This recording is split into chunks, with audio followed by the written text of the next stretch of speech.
সালামু আলাইকুম। আজকে আমি ধনেপাতার চপ বানিয়ে দেখাবো, তার সাথে মরিচেরও চপ বানাবো।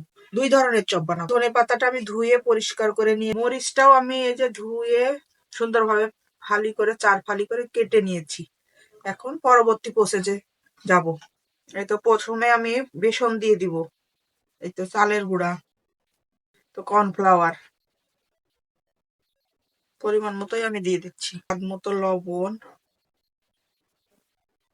মরিচের গুঁড়া, হলুদের গুঁড়া, সমস্ত উপকরণ গুলো একসঙ্গে আমি মিশিয়ে আস্তে আস্তে পানি দিব, পানি দিয়ে দেবো আর মিশাবো। সুন্দরভাবে মেখে নিচ্ছি। পানি কম হচ্ছে, আর একটু পানি দিয়ে আমি একটি জিনিস দিতে ভুলে গেছি, সেটা হচ্ছে রসুন বাটা।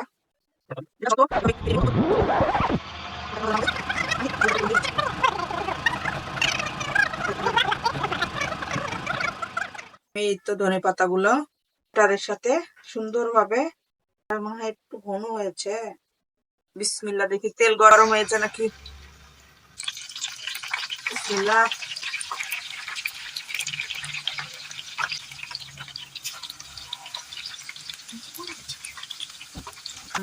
এখানে দুইটা দুইটা চারটা আছে, কিন্তু একসঙ্গে আটকে গেছে। এই তো দ্বিতীয়বার দিয়ে দিচ্ছি। আমার শাশুড়ি আম্মা একটু অসুস্থ, খেতে পারবে কিনা জানি না, তার অনেক পছন্দ জিনিস এটা, তবুও তাকে বানিয়ে খাওয়াবো।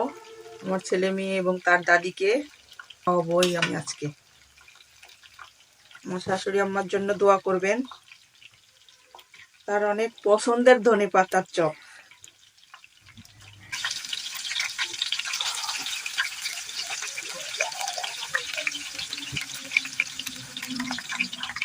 এখন এই যে আমি এই তেলে এখন মরিচের চপ গুলো করে নিব। এই তো ব্যাটারে দিয়ে দিচ্ছি। অনেক সুন্দর চপ, ধনের চপ, কোনটাই ভালো হয়ে যাবে। কত সুন্দর লাগছে।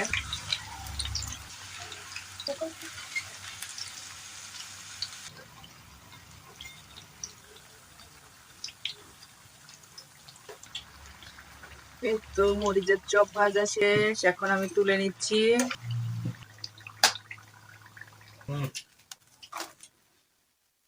তো আমার ধনেপাতার চপ এবং মরিচের চপ হয়ে গেছে।